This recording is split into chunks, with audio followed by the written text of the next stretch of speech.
We have arrived in the North York moors, in the middle of nowhere. There's miles of nothing, and we've just watched a stunning sunset. But more importantly, it's time for a beer. And I've just realised I forgot to put my beers in the fridge. So we're sticking with ye old faithful Peroni in a can. We went to Costco last week before we came away, and they had no red Peroni in stock. They replaced the red Peroni with Madri. You animals. It's nice to visit your roots now and again anyway. Cheers. Right kids, our super duper fridge has chilled my beer within what, half an hour? This is cold as it comes. This beer is Girl from Mars from the Buxton Brewery, the Brit Hop Brewing Company. Look at that for a can. Like that. Sexy that there. It is, and it's textured and it feels horrible. It's like rubbing a house brick. It's vile. 4.8%. What can I tell you about it? Brewed with our friends at Brit Hop Brewing Company, inspired by Ash's 90s classic Girl from Mars. This calibration was created through the love of progressive British hops and the ultra modern.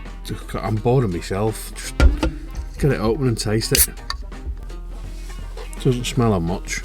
Ooh, froth's up. Ooh, that's a frothy one. Ooh, a bit of smell in the glass, even though it's plastic. I was just going to say, the plastic beaker. In my child's beaker. Ooh. I've tasted like one like that a while back. I can't remember what it was, but like a 90s Britpop IPA, yeah. Oh yeah, that's nice. It tastes like one of the beers that Mark and Fiona gave me from Keswick Brewing Company. Recommend that. So this is an Italian lager. The can feels smooth. Ooh, smooth. I can't smell anything because my nose is blocked from drinking said lager. And it's gassy and it makes you burp.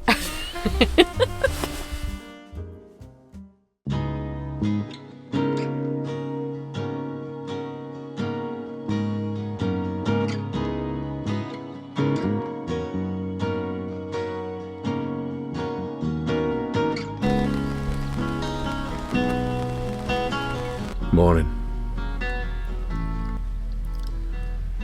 I had to buy instant coffee yesterday because I ran out of my coffee bags. It's not quite the morning we'd hoped for this morning. Woke up early hours to rain, and it's still raining. It's forecast to rain certainly into early afternoon. The campsite we're at is amazing. It's a real peaceful hamlet in the middle of the North York moors. It's a working farm. The old couple who run it, when we turned up last night, the old boy said to Sarah, just pay me tomorrow. Oh, tell you what, no, best pay me tonight. I'm going to be busy with the cows all day tomorrow.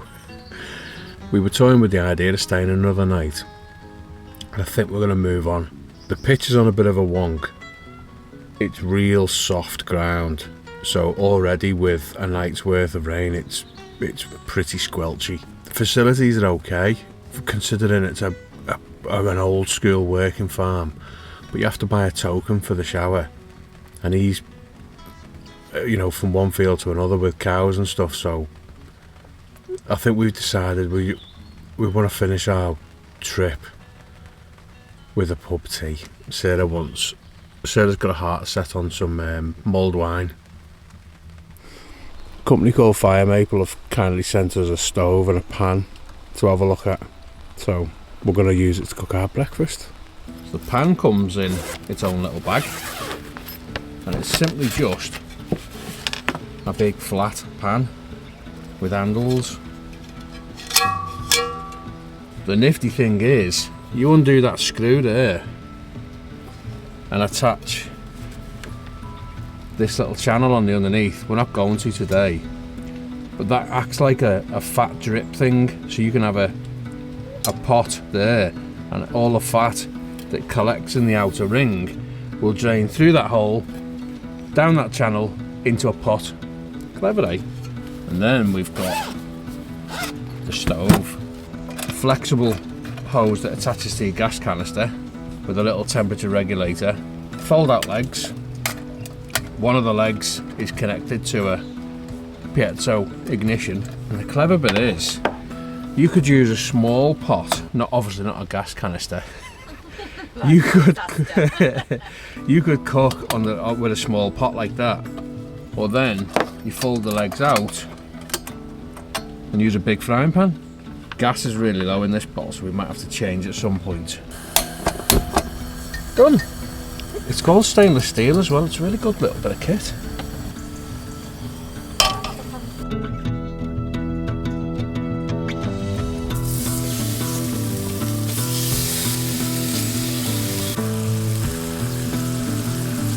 With it being a remote gas tank canister connection as well, in instances like this where we already have to change the canister, you're not having to touch the hot stove. Seasoning that, love. Oh, that sounds better.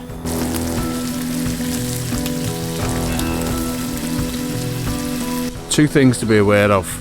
Number one, the pan handles get hot, so don't burn your fingers like I just did. And number two, the stove doesn't have much of a wind guard. We noticed this when we were using it in the Lake District.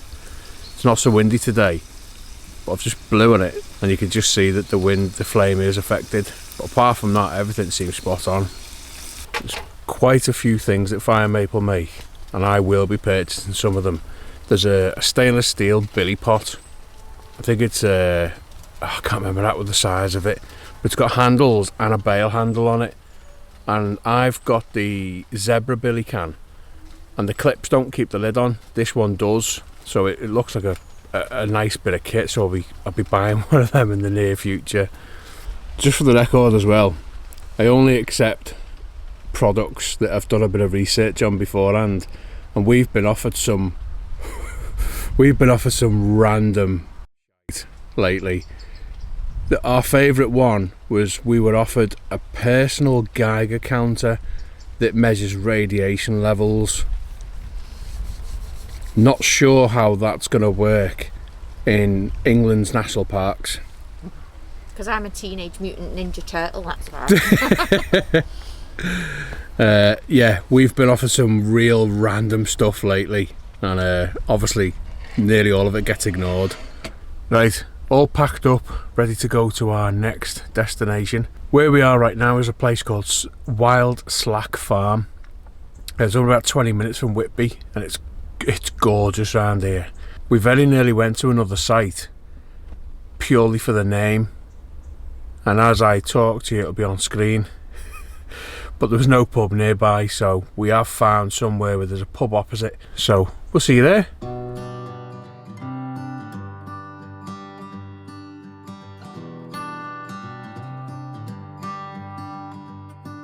I've said it many times, I know I would change my ways, I know for sure.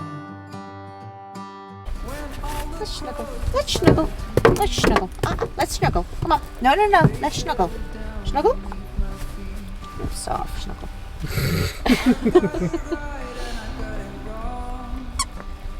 Where are we?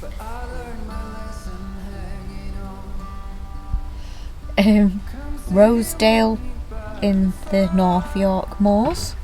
Correct. I think.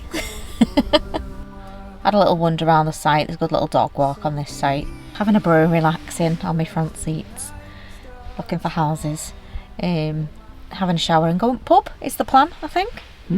For a mulled wine, fingers crossed. So tonight's pub is the California Arms, and tonight's California Arms bar is serving Faith in Future's Northern Monk. Tank Petrol Hazy IPA. Tank Petrol, that's what made me buy it.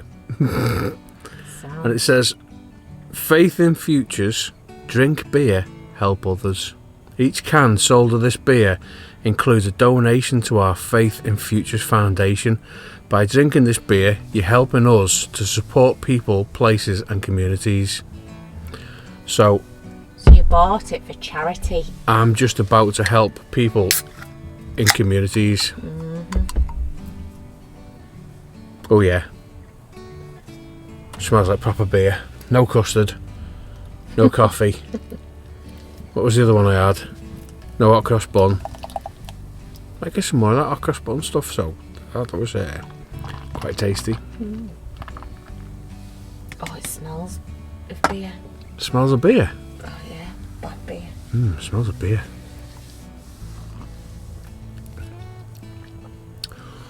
Ooh. Oh, that's nice.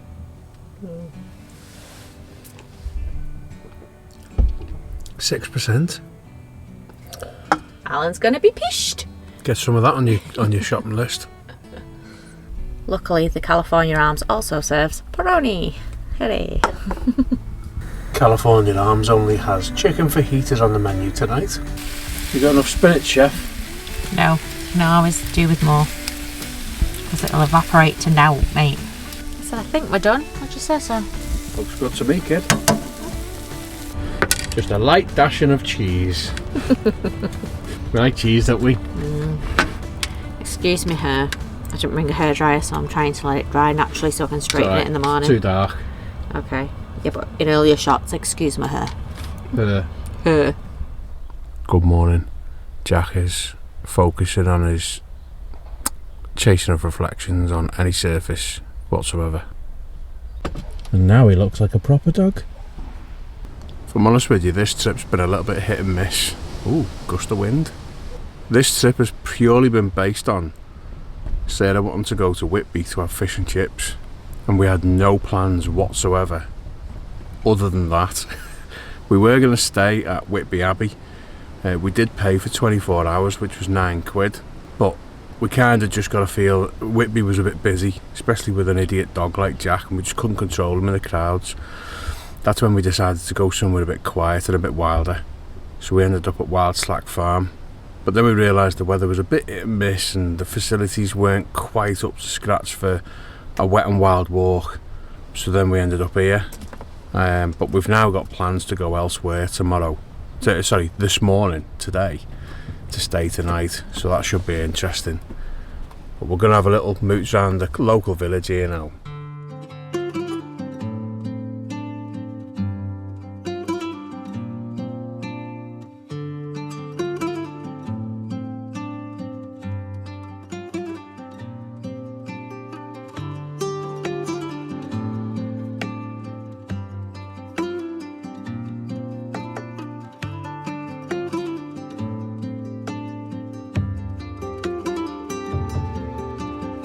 We've just been into this local little village now. Is it Rosedale? Yeah. Went to Rosedale in the village. Went to the tea rooms. Sarah got some breakfast cake, lemon drizzle cake, and a cup of tea. Obviously. Had a really nice flat white and a sausage roll, they call it. Basically a roll of bread. Hello, Jack. Basically a roll of bread with 3 sausages on it. Really nice. I had to ask for a sausage barm because they had sausage rolls as well, and I just thought that was confusing. But the village is tiny, but it's gorgeous. Now, the funny thing is, we aimed to come to this little village and stay at the Caravan Motorhome Club site, and the sat-nav said, "You are here." But all we could see was Rosedale Abbey Caravan Park. It turns out, we thought, oh, this must have been a previous Caravan and Motorhome Club site, and we just checked in and got the last pitch on the site actually. And then when we went for a little walk last night to find where the pub was, just in case we changed our minds. Pub's opposite the entrance here, right next to this campsite, is the Caravan and Motorhome Club site. But this site was nice, so it was worth it. Yeah. I bought a book from the shop that tells you 8 walks from the campsite. So as much as there's like tea rooms, pubs in the village, that's pretty much it, isn't it? But then from the site, they give you 8 walks that you can do directly from the site, from 2 miles to 8 miles. So Yeah. I think it is more of a walking area than anything else. Hopefully, We are going to head up into the hills now and have a bit more of an off-grid camping experience. But We're going to have a wild night.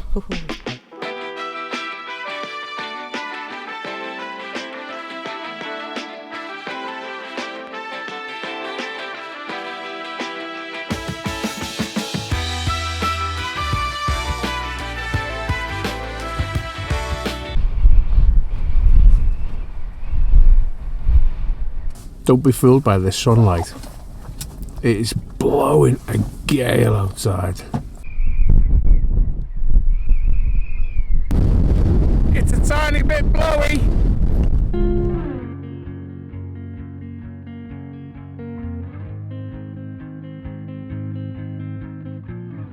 We have found what looks to be marginally sheltered from the wind. The forecast says about 35 mile an hour gust at the moment. We found a little like quarry type thing. Just looks like it's been carved out over time. It's not too far from the van either. So if we do stay here tonight, we maybe come and cook something here. It's probably nicer than it looks on camera. Who's gonna save you? Who's gonna make you not blue? Hey babe, it's a chilly one. It's not chilly, is it? It's just windy. Not blue.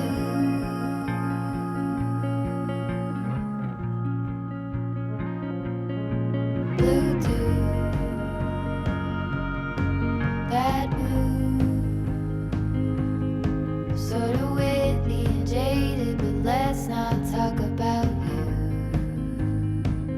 Your coyote song on a rerun.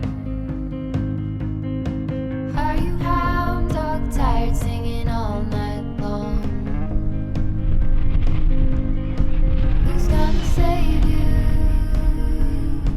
Who's gonna make you not blue?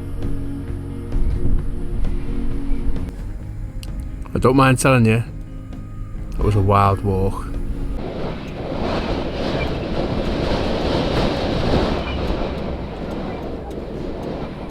I've got a belter of a dinner today. I've never really liked hot dog sausages, but Alan made me try one the other week, and they're not that bad. So, hot dogs it is.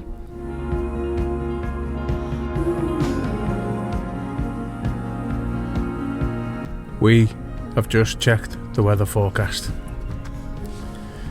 There's meant to be an eclipse tonight, so we thought we were in a great spot here. Unfortunately, clouds are coming in around the time of the eclipse, but more importantly, these 30 mile an hour winds are lasting all the way through the night. Temperature drops to 1 degree through the night, with the wind chill feels like -6. And while we are big fans of winter conditions, we're just not quite geared up for it tonight. We just don't fancy it. So I think we're going to move on.